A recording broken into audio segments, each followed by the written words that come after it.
ខ្ញុំមានវាសនាធ្វើការដូណាត់អើយ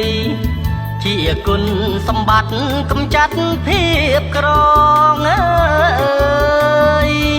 ភ្ញាំងពីប្រលឹមញញឹមត្រេកអរ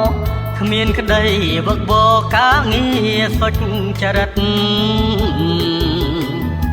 ងុយងករងាក៏ខ្ញុំតស៊ូអើយមិនដែលរអូនៅក្នុងជីវិតណាអើយរកប្រាក់គុតផ្គង់គ្រួសារខ្ញុំពិតផ្លូវកាយផ្លូវចិត្តគ្មានទុកគ្មានភ័យអើយធ្វើការរាល់ថ្ងៃខ្លាយជាទម្លាប់ប្រសើរគូកប់ជាប់ជានិស័យអើយដូណាត់ជួយខ្ញុំជីវភាពប្រពៃផុតគ្រោះក្រក្រៃ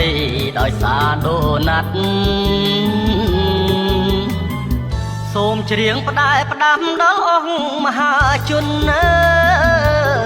យសូមកុំរិះគន់កុំជន់ពុនលិចអើយការងារដូណាត់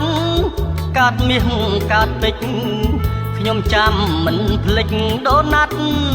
ត្រើយសុខអើយ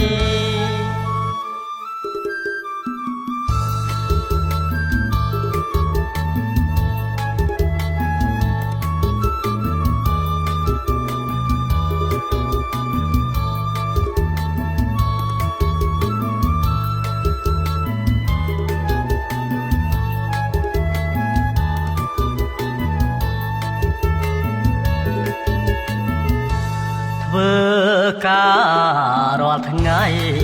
ខ្លាយជាទម្លាប់ប្រសើរគូកប់ជាប់ជានិស័យអើយដូណាត់ជួយខ្ញុំជីវភាពប្រពៃផុតគ្រោះក្រក្រៃដោយសារដូណាត់សូមច្រៀងផ្ដែផ្ដាំដល់អស់មហាជនអើយសូមកុំរិះគន់កុំជន់ពុនលិចអើយការងារដូណាត់កាត់មាសកាត់ពេជ្រខ្ញុំចាំមិនភ្លេចដូណាត់ត្រើយសុខអើយ